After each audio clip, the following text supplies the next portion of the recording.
this is why I'm not partners with him anymore. The lessons were everywhere. The lessons are everywhere. And I've decided that we could do it better and on our own. And we were wrong. I just get a random email from a man in China. Left and right, we're gonna stick these tenants in. They're gonna pay rent on time. They're gonna up. They're gonna add value to us. Okay. We're unstoppable. What's going on, everybody? It's Asasha Watkins, your favorite realtor. And you know what we do. It's another episode where we tend to bring you information and people who can make the real estate process a little bit simpler, a little bit easier for you. Right now, we have Josh Skyer, one of my favorite people in the world. We met mid-year last year. That's right. And connected a little bit about real estate, about, as I kind of like to describe him, a serial entrepreneur. That's right. No worries. Can you tell us a little bit about you and just how you got started and just background on life in general? Well, sure. First of all, thanks for having me here. This is an course. incredible opportunity, an incredible experience here. Definitely. Where do we start? Let's start with the what I found interesting, the jiu-jitsu and the gym. So I was a personal trainer right out of college and loving it. And what happened was myself, and this often happens in this industry, and I think in most industries, myself and 3 other of the top performers in our gym, our organization, decided that we could do it better and on our own without, being under the blanket of a big gym. And we were wrong. Right? I don't know. So we did what we did, and we this was my first dive into commercial real estate. We rented a commercial facility in Park Slope, Brooklyn. On Shout out to 11th Brooklyn. Street. Shout out to Brooklyn, 11th Street and 7th Avenue. Incredible street, which by the way, we learned was the home of future Mayor Bill de Blasio. Okay. It was right on the corner. And it was called the Park Slope Fitness Collective. And I think a lot of incredible lessons on real estate, on life, on business, on partnerships were learned there by all of us. Okay. To make a very long and complex story even longer and more complex, I took an exit a couple years down the road, a positive exit, and within that process, a piece of commercial real estate was brought to the table. Okay.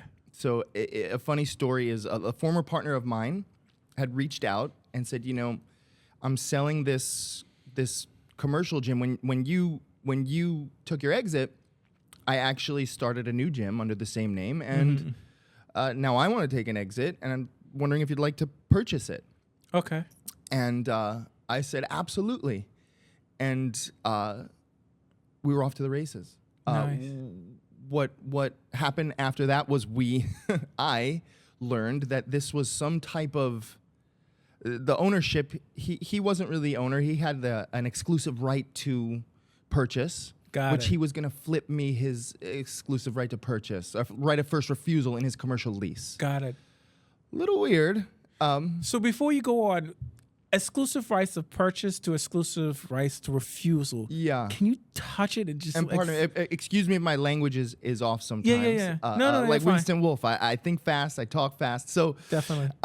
The right of first refusal, right? If the building went for sale, the tenant in place has the right to refuse the purchase. They got the first crack at the purchase. Got it. So he, which is actually a brilliant move, while it didn't necessarily feel so brilliant at the time, he decided he wanted to sell that right of first refusal. Again, the lessons were everywhere. The lessons are everywhere. And at first I was like, what is this guy? This is why I'm not partners with him anymore. Yeah. But it's actually, as I learned more and dove deeper into that world, it was actually a nice thing for him. So it turns out the ownership didn't honor that. Okay. So the deal died. And Got it. maybe, I don't know, 5 months later, I just get a random email from a man in China who said, Oh, wow. me and 7 brothers own property. We will sell to you. Got it. Did this have anything to do with the original deal or was just out of the blue? I think somewhere along the line, I was CC'd on an email with one of the brothers. It turned out, some of these brothers were fighting, arguing. I don't know exactly, but just- they needed out. Yeah. They needed out of the store. They needed out of the property, and the deal was born. Wow. And we're off to the races. So we went from like, I don't know, purchasing an option from a commercial lease to a regular purchase and a whole lot of lessons in between. And it was off to the races. Yeah. So it was one of those things just happened to be in the right place at the right time. Yes, 100%. right thing, right place at the right time. And I think what happened after that too was very interesting. What happened to me was everything started going right. Okay. Right, everything started going right, and this was this later on turned into a big problem for me. So we purchased it, and without really trying very hard, we got a tenant. Okay. And the tenant was perfect, and the tenant paid their rent. Okay. And never actually came to the place. The tenant did, $250,000 worth of upgrades to the place. And I was like, this is the easiest thing in the world. This is too easy. You So can't ego miss. is at an all-time high You right can't now. miss. Let's go. Get the banks on the phone. Let's start buying properties left and right. We're going to stick these tenants in. They're going to pay rent on time. They're going to up. They're going to add value to us. Okay. We're unstoppable. Until the tenant bounced. Oh wow. Yeah. No worries. And again, the learning began. The learning. Yeah. But within that time period, we started acquiring more. Okay. And not everything was going right, but I think the series of coincidences where things went easy and right, pushed me into this. Okay. Okay. So do you think like as a beginner entrepreneur, because for me, like even when I got into real estate business, my first deal was an S show. Oh. It was a complete S show, and I took a lot from that. It sounds like you took a lot from the experiences that You're winning you or had, learning. But to say this is that do you think like failure sometimes is the best teacher and provides you the best pathway to be more cautious in your purchases or your endeavors? How do you feel about that? I think, like I just said, I think you're either winning or learning. Okay. And I think failure can be the best teacher if you're in the mindset to accept that reality. Okay. If you crawl back into a hole and stop trying, then failure is nothing. Yeah. I think some people need that failure, but some people don't. And I think that it can be a great teacher if you're open to that context of it. Got it. So That many makes people so much fail and sense. don't try again. Yeah. So many people fail, and because of a failure, this could be in their lives. This could be decades ago. They stopped trying. Yeah. And what exactly did that failure do for you? Exactly. So it can be a great teacher. That's a valid point. It's not the actual failure or success. It's how you respond to what either outcome is. It sounds like what you're trying It's to say. fear. Yeah. Failure is it can produce fear. And I think that's when we get in that gray area where it could hurt you or help you. And I Definitely. think we all know people that have failed at one endeavor and don't try other endeavors. 100%. And that's okay, right? I wouldn't judge, but I like to look at it as your teacher, and actually there is no failure when you do that. Okay. So we've acquired our first property through chance and whatever you want to call it. Tell me about the second piece. How did we acquire the second property? What was the second? That's a good question. I've got to dig my brain here. The second, third, fourth, fifth, it started unfolding. Like I said, this is too easy. Yeah. We can't miss. Okay. So we moved to, and my chronological order might be a little off here. When this ball starts rolling, people say, "How many properties do you own?" I don't know. I got to take a look and as you start growing and as you start acquiring more, the individual numbers become less important than the outcomes that you're trying to achieve. Yeah. So the next one, I don't know, but one that comes to mind is this was in the beginning of the kind of Airbnb boom in New York City. Yeah. And I'm from a small neighborhood in Queens, New York called Rockaway Beach. Yep, And familiar. this is if you know it, you love it. It's an incredible beach town. And it's where I grew up. very familiar with the landscape, the people, the dynamic, the culture there. Yeah. And this was a home that I don't know what I want to call him, a wholesaler, a flipper, a buy and hold. This is a home that a very smart and seasoned investor purchased directly after Hurricane Sandy. I think he swept up 5 or 6 of these small single family, we call them bungalows by the beach. Yeah. And we sold one of them out there actually last year. Was it last year or the year before? We had a beautiful property out there, so I'm very familiar. Yeah, we said, there's a lack of accommodations for guests in this place. Now there's a beautiful hotel, but back then there was nothing. There was no place to stay if you wanted to come visit for a couple days. Yeah. And we saw a need, and we went for it. Awesome. And we purchased it, we renovated it, and within a couple weeks, I'll say, we launched it as an Airbnb. Yeah. That then opened up a trajectory and a can of worms and an educational experience like none other. Yeah. Because your Airbnb, short-term rentals, they're landlording. It's a separate business than simply acquiring real estate. Yeah. It's a separate business than long-term buy and hold. And the fun and the madness and the chaos began. Story. You got to tell me a cool story. I don't know where to start. I don't know where to start. Our very first guest, right? We installed. It was a mad dash. If you're in real estate and you're in investing, sometimes you realize that it's like hurry up and wait. Hurry up and wait. But a lot of times it's just the hurrying up. So it was a mad dash to get this online before the summer season hit, because it's the summer. Everyone wants to come to the beach. That season over here. We installed the air conditioner. We didn't have time to install an HVAC, so we did window units. I don't know how or why, but in one shot, the window units all fell out of the windows and came crashing down.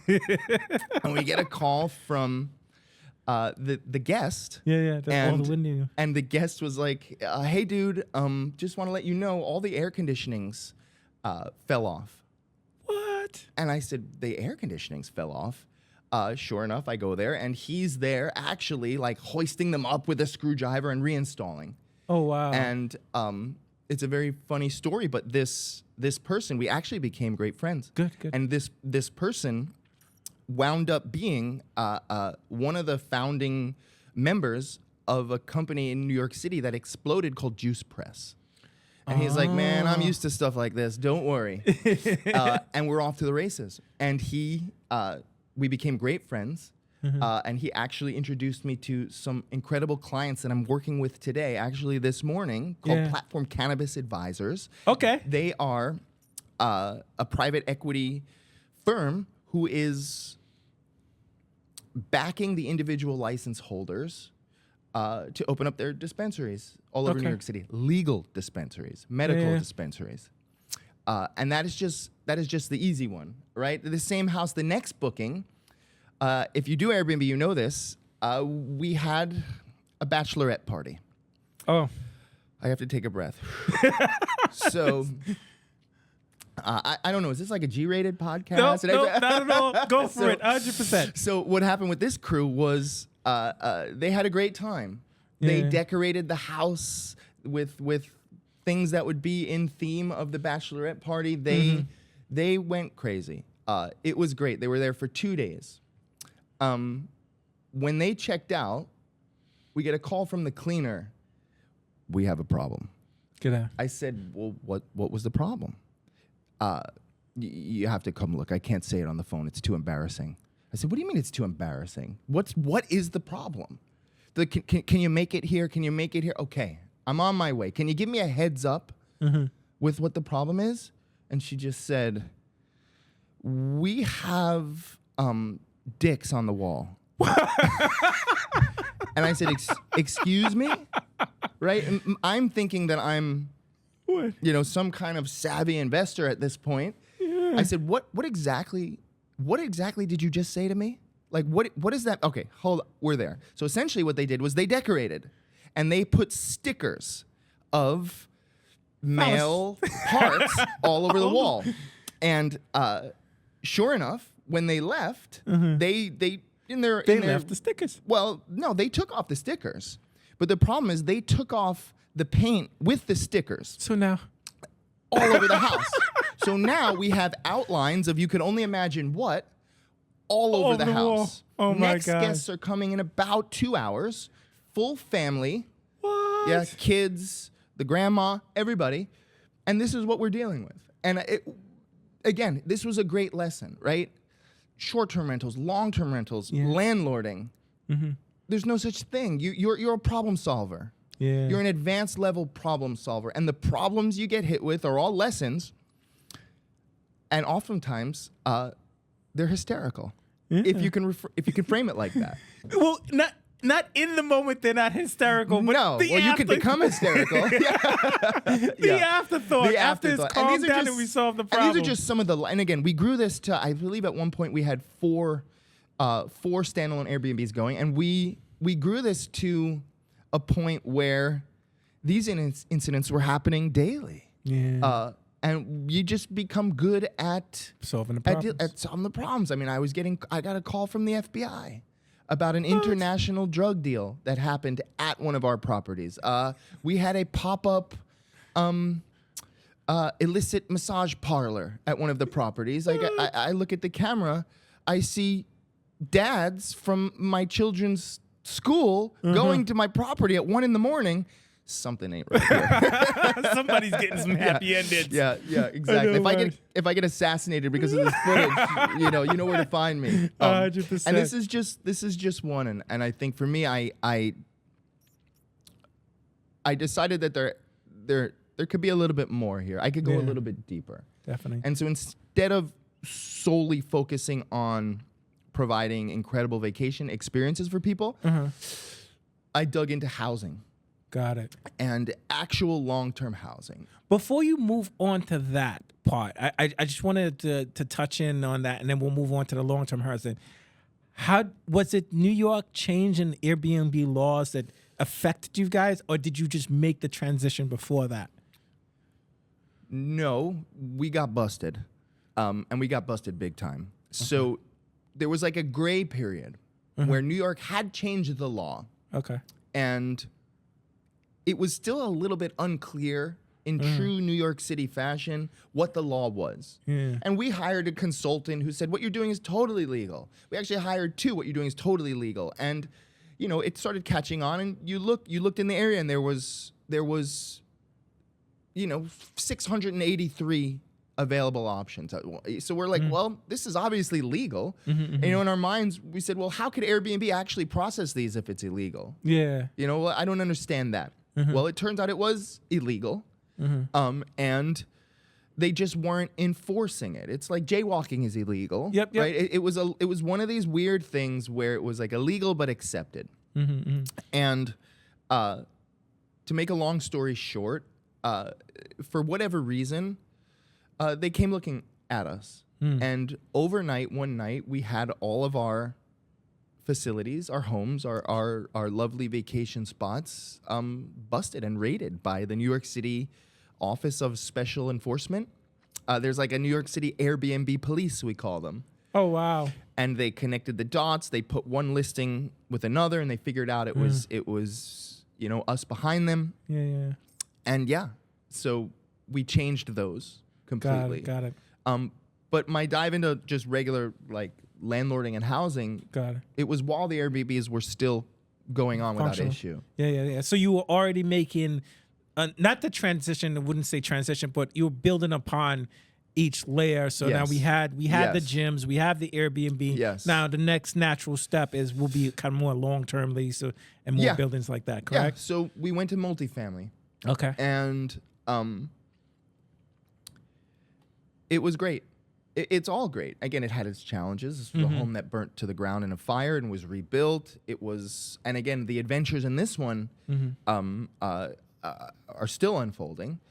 But yeah, so we had 3 beautiful apartments, and we renovated them a little bit. We upgraded them. We made them beautiful. Okay. And I was like, you know what? Let's rent these out partly as a way to justify, you know, taking housing off the market for Airbnb. which is something that weighs on me, right? And people need it. People need all of it. People need temporary housing. People need long-term housing. Everyone wants to get in on Airbnbers for manipulating the market or taking housing for working class people off the market or skewing the actual value of these homes when now they're priced according to how much they could pull in as Airbnb as opposed to how much they're actually worth. Everyone wants to go in on you, right? Yeah. One thing I have learned is that all problems in the world always lead back to the landlord. Yeah. All roads, all aggression, it's always the landlord. So if you want to get into that business, just be used to Be it. prepared. Be Yeah. prepared. You are it. When all else fails, the rent's too damn high. So Definitely. yeah. So when we were looking at these properties in terms of Airbnb and even the long-term lease, I know some of them were during the auction process. Can you tell us a little bit how that process works and how me as an individual, if I'm looking to do a foreclosure or something like that, how competitive can I be in that field? It's a good question. And like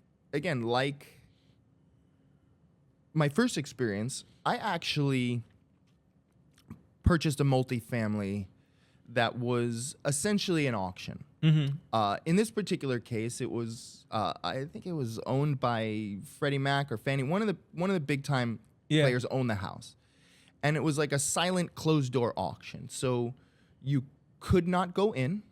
You really could only look at the house from what you could see from the outside. Yeah. And you had to submit a sealed bid, and that was it. Like you wrote like that was the level that you could surface value of what you could do as far as your diligence for this property. Yes, you could look up for violations. Yes, if you wanted to, you could have run a title search on the property again. But this was that type of auction, right? They're all different types of auctions. There's online auctions. There's courthouse steps. In Brooklyn, they do it inside the courthouse. There's all different types of auctions. Okay. And everybody submitted their bids, and there must have been about 60, 70 bids. I was working with an incredible agent at that time. Her name was Evelyn from Remax in Rockaway, and we took our shot. And my strategy there was thinking, when she told me, there are probably 75 bids in. I guess the bank shared that information. I said, "Wow, 75 people are bidding on this property. This was a rat hole." For lack of a better term. Was it occupied or it was vacant at the time? It was vacant at the time. Okay. It was vacant at the time. It was occupied by raccoons, and rats and mice, but not by people. So we, they had an upset price, which is the starting price. Okay. In this one, you weren't like on the auction block bidding, in $10,000 increments, which often happens. It was you got one chance to put your number in, and you're either going to get it or you're not. Yeah, best and final. Best and final first. Yeah. Without any recourse to what anyone else is doing. So I said, everyone's going to shoot low, right? It. People, the nature of this is people who think and are going to try to get properties for below what they feel that they're valued. Yeah. I said, so everybody's going to shoot low. So I said, that's off the table if I want to win. Then I said, there might be some like really slick people that go in for like asking or maybe just a little bit below asking. And these are the people that are gonna like, these are the people that are gonna think they're gonna win. So I came in above asking. Okay. I went, I don't know, $2,000 over asking. Okay. And sure enough, a couple weeks later, we get the call. You won. Nice. And what happened? I said, "Ha! This auction game is easy. Easy. You just come in, with a little. You just got to be smart. It's easy. Boy, was I wrong. It was not easy. And that was my entry into the auctions. I then, I dove in. I started researching. I actually took the educational requirements to become an appraiser. Oh, okay. To deeply learn how to appraise and how to price and how banks think when it comes to real estate. And that kind of led me into the auctions. And I think what we spoke about before was a lot of people hear the word auction and they're like, yeah, that's where the deals are. That's where the deals are. And I think they might be right to some degree, but that's where the deals are to professionals who do auctions for a living. Yeah. And that is what you're contending with. Yeah. And you were telling me a little bit about that. Can you elaborate on that? Like, what do those forces look like? Like, I'm like an individual, I'm going in and then think, oh, I have, maybe I have like a mortgage or something like that. How competitive can I be if I'm doing a mortgage and I'm up against these professionals? Okay. The first thing I'll say is people get lucky. I don't want to stomp on people's dreams. If you want to go in there into, where misery and prosperity meet, and you want to stand in that ring and throw punches, do it, right? I mean, life is too short, right? Yeah. The fear stopping you from things that you really want to do, so do it. So I'm not trying to talk anybody out of anything. I'm 100%. Trying to talk people into doing things, actually. Yeah. That's my mission here in life. But the people that succeed, in my experience, at these auctions, whether they be auction.com online auctions or courthouse auctions, courthouse steps auctions, or indoor auctions, or wherever, that's what they do for a living. That's their job. That's what they do morning, noon, and night. And they come in with very large amounts of money, which I think is secondary to the incredible amount of experience they have. Yeah. And they take them down. My experience in Brooklyn, New York, is that there's a group of 5 people that purchase every single property that comes to auction. Not only do they purchase it, they know if the property is vacant or not. They've been to the property. They have had their eyes on that property for months. Yeah. They are sitting in cafes with the mailman who's telling them the habits of the people that are currently living there. Like, it is deep. And they are working in teams. They are incredibly funded and incredibly smart and knowledgeable. And they're competing against others who are in the same boat. So that is my experience at the auctions. Yeah. So to think that you're just going to come in off the street and win big at an auction, I hope it's true. Yeah. But I think you have your work cut out for you. Definitely. So what you're saying, it's not impossible. It's not. Nothing is impossible. It happened to me. It happens to me all the time, actually. Yeah. But, I think take that as a lesson to educate yourself. Yeah. Go watch. Figure out how to find out where these auctions are. I'm not going to tell you right now because I'll be robbing you of that diligence. Yeah. Right? Yeah. Figure out where the auctions are and why. Why are these people getting foreclosed on? Remember, behind every great deal at an auction, there's somebody who there's a story behind. There's a story behind it. There's somebody who's losing their home. Yeah. Yeah. Yeah. When you put it in that perspective, it changes everything. Well, let's stick on the kind of like the funding aspect. Like, if I'm a first time investor and I want to dip my foot into it, what does that process look like for me to get funding? Like, let's say I've saved up a little bit of money, but I'm just not quite there. What does that look like for me? My principle, my theory on whether it be first time investors, first time home buyers, first time home sellers, first time investment property buyers, people at the bottom of the mountain on the way up, is that in baseball, base hits win championships. Yeah. Is that a lot of times I see, and we see people, and you'll agree, 100%. as a master realtor, who want to hit grand slams on every deal. Every interaction has to be a grand slam, the maximum. And what happens is it costs them in the end. Okay. It costs them in the end. And I think that is, when you're dealing with banks, when you're dealing with people, that is it. Like, we're not trying to beat the bank on every loan. We're not trying to just, hit it out of the park. Yeah. In my experience, because it slows you down.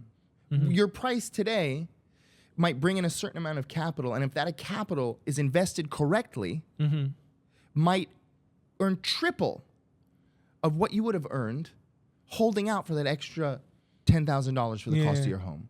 Yeah. And that is my message. That is my advice to people. And as far as working with banks and getting capital, I know I went a little off track. No. But that was valuable. That was very, very valuable in terms of like sometimes you see that deal, and like for example, we worked with a client last year. They purchased a property in New York. Now, New York is a little bit hard to turn a profit right now. You know, in my opinion, based upon what we've seen. But they're breaking even on this property, and for them, the thought process isn't necessarily making the biggest bucks on this, but it's having that money invested in a property which is going to hold value more than have it in the bank, or which is going to appreciate more than having that money in the bank. Because as we know, every year, like the dollar's value depreciates. You know, so maybe sometimes that's the thought process that you need to have in terms of. This is a storage of value for me, and it's also going to see some upside as well a couple years down the line. So that was very valuable. Thank you. I totally agree. You know, I was introduced through appraisal to a really prominent commercial landlord in New Jersey. Okay.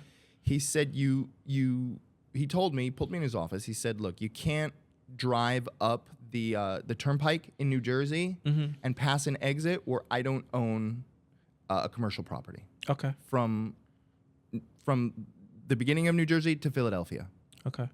So every exit, think about that. He owns a every commercial property. exit on the Garden State Parkway from New York to Philly, he owns large commercial real estate. So I said, okay, maybe he knows a thing or two about this. Yeah. He pulled me aside. He's like an elderly man, full of wisdom, and he said, listen, sometimes I talk and people don't listen. I said, that'll probably be me, but I don't want to stop you from talking.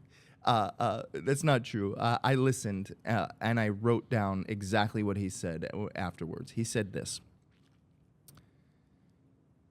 don't invest in single and two-family homes for cash flow. He said you will run yourself ragged for a little bit of cash flow. The most powerful force in real estate and earning capability is in appreciation. Yes. Appreciation will beat cash flow in 1 to 2 family homes all the time. And like a light bulb went off for me. And I was like, I'm running around, judging deals solely on cash flow. When even in my own properties, if I actually look back at them, the appreciation that we've earned is killing the cash flow. Yeah. Cash flow is great until the water heater goes, right? Like, cash flow is great until the roof goes. The appreciation kills it. And it completely changed my outlook. Wow. And I'm not exactly sure what led me to this memory. It was you. But it just came up. Yeah, So, no, that's amazing. Like, I totally agree. Yeah. It's different. It's the beautiful thing about real estate is that, if the overall goal is to make money, there's just different ways to skin a cat, for lack of a better word. There is, and it's just a perspective that you have on it, whether it's cash flow, whether it's appreciation, whether it's commercial rentals, whatever it is, definitely. People ask me all the time, what's the secret to this real estate? What's the trick? You seem to be doing okay. What's the secret? Mm-hmm. And there is no secret. The truth is that this is about the people you surround yourself with. Yeah. And how you stand upright in the world. Yeah. And being able to take mentorship. Everyone wants to give mentorship. Mm-hmm. Everyone wants to be a mentor. Yeah. This industry is crawling with mentors. You could hire them, you could buy them, you could pay them, they could pay. Everywhere you go is someone who's trying to sell you a mentorship program. Yeah. I think we have to find our own mentors. Mm-hmm. And we will never do that without honesty and integrity and the ability to really listen when people talk. Yeah. That's such a great point. And I think people miss that. I think right now when people think of conversations, even in the podcast space and everything like that, everything is about that viral moment, that clickbait, or even just in your regular conversation, everyone wants to be the talker. And I think the smartest person in the room is the person that listens. Yeah, some of the best real estate advice I've gotten were from people not in real estate, people who can care less about real estate. Again, it's the ability to extract lessons. One of my martial arts instructors, a guy named Gene Dunn, very strong and powerful mentor for me over many years, and someone I hold dearly. He used to start the conversation. So we would talk about, issues. We would talk about things that are coming up. And he used to start the conversation with 3 words. What's the fear? And I would say, well, the fear is that, this and that, and I don't know if this is going to work out. He said, deeper. What's the fear? And then I would stop. The fear is that if I don't do this, I'm going to miss out. Deeper. What's the fear? One of the most impactful pieces of advice I've gotten. Yeah. Right? To frame your issues. What's the fear? Yeah. I was working with somebody who inherited a beautiful piece of property, had to part with it, couldn't carry it, had a bunch of beautiful offers on the table in the dead of winter, rejected all of them. What was the fear? What's the fear? The fear is that someone else is going to come along and offer more money. And what's the fear behind that? Deeper. The fear is that, once it's gone, it's gone. Yeah. And I said, what's the fear? And he said, the woman who raised me lived in this property, and my connection to her will be gone. Wow. And that we got to work on that. Yeah. And that changed everything. Yeah. That cannot happen. The connection is not going to be gone. Yeah. Because of a couple $1,000 difference. And once we were able to shine the light on that issue, it all changed. It made it clear for him. It made it clear for him. What's the fear? All from a mentor, nothing to do with real estate, with investing, with being an entrepreneur. Yeah. Choose your mentors wisely. Yeah, that's brilliant. That is brilliant. And we had a slight conversation. I'm taking that from you, just analyzing what exactly anything what of the fear mine is yours and all of yours. I don't that's another thing. Do people gatekeep, information? Do they gatekeep mentorship? Right? We see that too. Oh, I'm not telling them. I'm not giving them my systems. I'm not giving them what I do. They're without the basis, without the push. It's just information. Exactly. Our I don't know if he's our CEO or the founder. I don't know. Sharon, yep. Our president. Our president. Yeah. He is an incredible person. If you don't know who he is, check the comments. We'll leave you some information about him. Sharon is amazing. And he gives information freely. It's incredible. He said, take your best systems, take your best advice, take everything you've got, write it into a book, and give it away. Incredible. Yeah. Incredible. And if you really think about that, it's brilliant. Because without you're not giving anything away. Yeah. If you become the person who elevates others, guess what happens? You get elevated. 100%. The rising tide lifts all ships. Yeah. And that goes back to exactly why we say collaboration over competition. Yeah. The more that you collaborate, everybody rises. I think you hit the nail on the head when you said people are afraid for people to surpass them, opposed to understanding that when they grow, you grow as well. Yes. And I tell you, this brings me back to where we were a minute ago and my entry into multifamily. Mm-hmm. So I got this building, 3 units. The building burnt to the ground. It was rebuilt, ready to go, closed. We're all in apartments for the community. Mm-hmm. listed it, and we're ready to rock. What am I doing now? I'm giving tours. I'm showing people the apartments. Yeah. And what am I getting back?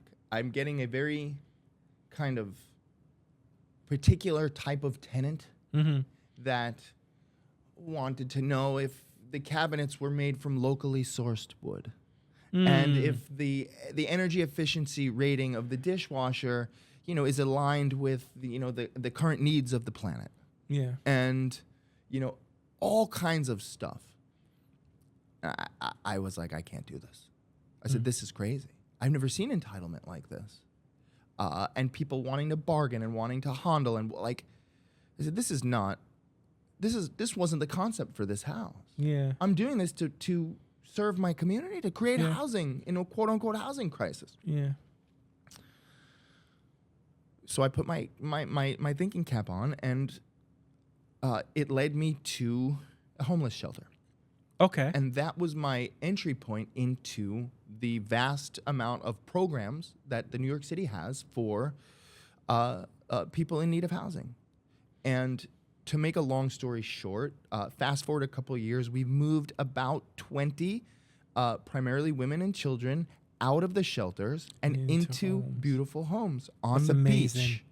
And It's amazing. that seemed to kind of tick a box for me that I didn't know needed to be ticked. It scratched an itch that I didn't know that I had. And I'll share you, the first one I was referred to, she had moved out of the shelter and into the house. Yeah. And her social worker called me and said, listen, we have a problem. A little bit different than the problem we spoke about. Yeah. Which one? I don't know. We spoke with the Airbnbs. Interesting one with the Airbnbs. But unfortunately, somewhat similar. So he said, will you call this woman? Would you accept her voucher? Would you take her into the place? I said, I don't know. What's a voucher? Right? Exactly. So long story short, I went to her and she said, I have to leave this house. I said, why? She goes, I'm not safe here. I said, what do you mean? The house actually wasn't that bad. Yeah. It wasn't that bad. She said, this is a house of horrors. I said, what is going on here? What is a house of horrors? What bathroom looks good, decent flooring, she had a computer, big screen TV. I was like, well, I'm confused. And she said, the landlord. I said, well, what's wrong with the landlord? The house looks well maintained. Yeah. She said, can I show you something? I said, sure. This wasn't your rental. This is the rental that she was in now. I'm in the home of a stranger in another rental in another part of town. Okay. This is where this takes me, right? Yeah. Part of me was like, don't go in there. You don't know what's going on, You don't know if you're going to make it back out. But yeah, she had a bunch of kids and all kinds of activity going on. Go in the bathroom, and like on the side of the toilet, ground floor, on the side of the toilet, there was like a tile. And I'm like, what? Well, okay. She takes the tile and she like slides it up. And I'm like, what's going on? Like, what is this? And I see the outside. I'm like, was this like a hole or an access panel? This must be some type of access panel. Yeah. In my mind, I'm like, construction, investment. Oh, they must have repiped the gas. Yeah. She said, 3 times I've been in the shower and this thing has been open, and I think I've seen my landlord watching me in the shower. Oh, wow. And I instantly, like, I felt sick. I was like, what? I was like, what do you mean? Why are you still here? Get up and get out of here. Has no choice. She said, sir, sit down. Yeah, she was trapped. And what I realized is that there's so many people trapped in this housing, not all in situations like this, but trapped in this, housing assistance program. Yeah. And this was one that I could have made a change right there, and we did. I said, well, pack your bags. We're getting the Out of here. out of here. Yeah. Exactly. And a couple weeks later, we went through the psychotic process of getting her out of there and into the new place. Yeah. We've been through that process a couple of times with with vouchers and everything like Yes. that. Yep. Yes, and she, she found her new home, Good for and you. a whole new series of issues came up, but It was better than the issues it that was she better was than dealing the with. issues she was dealing with. That's right. 100%, That's right. 100%. And as far as that landlord goes, I hope you're listening, because this is what you're doing. I can't prove it. I can't find you. I don't have the capability to bring you to justice, but I hope someone does. 100%. 100%. That was a heartwarming situation, and thank you so much for getting her out of that situation. Oh my You know, God. it makes up for the Airbnbs. It made well. It was like one circle the other. Yeah. I would get a call. You beat me. You outbid me on this house that I wanted to live in with my family, so you could run your stupid ass Airbnb, Yeah. and people could have bachelorette parties and do drug deals. I'm like, I can't talk now. I'm at the shelter. Yeah. Oh man, yeah, no. So, we've done a lot in this short time that we've been on this planet, and we spoke a little bit before about generational wealth and everything like that, and just building out an empire. What's next for you on this road? I go back to one of my mentors, and here is somebody who doesn't even own real estate. I had a conversation with him on my ride here. Right, his son, he has some cash in the bank, and his son was like, "Dad, you got to buy some real estate. The cash. Maybe the son is reading books on investment. Yeah. Maybe he's on Bigger Pockets. Yeah, Dad, we yeah. got to put the cash to work for us." And the dad is like, "Son, I don't want to be a landlord. Please, I'm retired. Yeah, Yeah. it's not for me." But something that he gave me a long time ago, he said, a lot of my friends are big into real estate, and they all say the same thing. They say you don't make money when you sell real estate. You make money when you buy real estate. Yes. And that is my personal strategy for growth. I don't like selling. Yeah. Trading in an exchange, that's one thing. Right, trading for a like-minded property, a Yeah, of 1031 course, exchange for a 1031. desired goal. That's one thing. But holding on to them forever and passing them on, that's what's next. Is just more, Definitely. more helping more people, growing more properties for myself, for my family, for my children, my children's children, providing housing, solving problems. And having really a great time doing it. Taking this serious, but not taking myself so serious. Nice. And we've recently become a realtor and added that to your I like to your, pain to and your punishment. repertoire. I like pain and punishment. I got really lucky. And over the years, I worked with incredible realtors that did so much for me. I mentioned Evelyn, a woman named Melissa Carrington, Lisa, like so many people that have really pushed me on this path. So I was like, first of all, well, this is easy. I mean, and maybe with me, I made it easy for them. Yeah. But I was like, yeah, this is easy. But I got really lucky with them and inspired by them. And so I backed into it. After building this, what I consider for me vast portfolio, I sit in a room with people with, an international portfolio worth trillions, and I'm like, well, I'm like just You'll get there. Yeah. You'll get there. Forget about me. I'm just here taking notes. Yeah. But I built the portfolio, and then I backed into the job, and I asked myself why. Recently, why am I doing this? And the reason why is because I love people. I like being around people. I like being around things. I want to do things that are fun for me. Yeah. For me, this is fun. I don't have to do it. I don't have to, and no judgments to people who do. God bless, right? I don't have the open house bug, right? With the balloons and the pizza. Like, I want to do it because I want to be enjoy it. around people. That's how I thrive. Yeah. I thrive in that, and to some degree, I thrive in chaos. It's how I was raised. That's why I love it. Nice.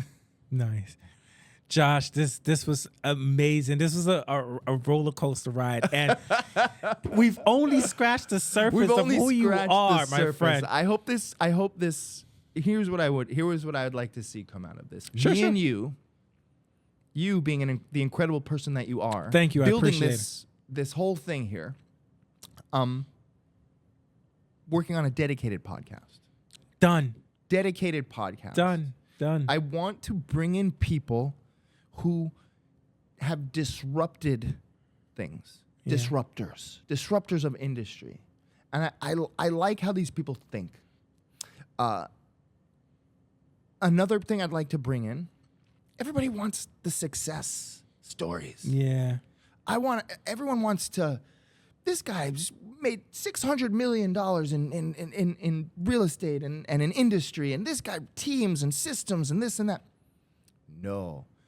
I want to bring some people in here that have destroyed things, have built incredible things, and I want to know how they screwed them up. Nice. And I want to trace Done. the steps Done. of how they went from this to the bottom, and maybe how they built themselves back up afterwards. But I want the destruction. Yeah, yeah. Because we could learn, you learn more from failures than from success. And I think that is such a valid point. That is such a valid point. So I'm And putting it's that out done. as a challenge. It is done, That's my our friend. challenge. It is done. Just let me know. If you have really, really messed something great up, we want you. Exactly. We want you. It's done, my friend. It is 100% done. I look forward to it. Josh, this was amazing. And it just so much knowledge packed into this 45 to 50 minutes, my friend. I look forward to our future endeavors together. And thank you so much for coming out. Yes. Thank you. Thank you, Raja. Talk about mentors. I can't He's I amazing. can't finish this without talking about Raja Tayeb, who from the moment I met him has done nothing but give. Yes. Give. He has asked for nothing in return from me. Nothing. Give.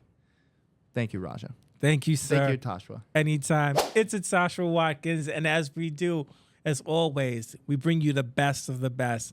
We'll see you guys next time. I'm out of here. Peace.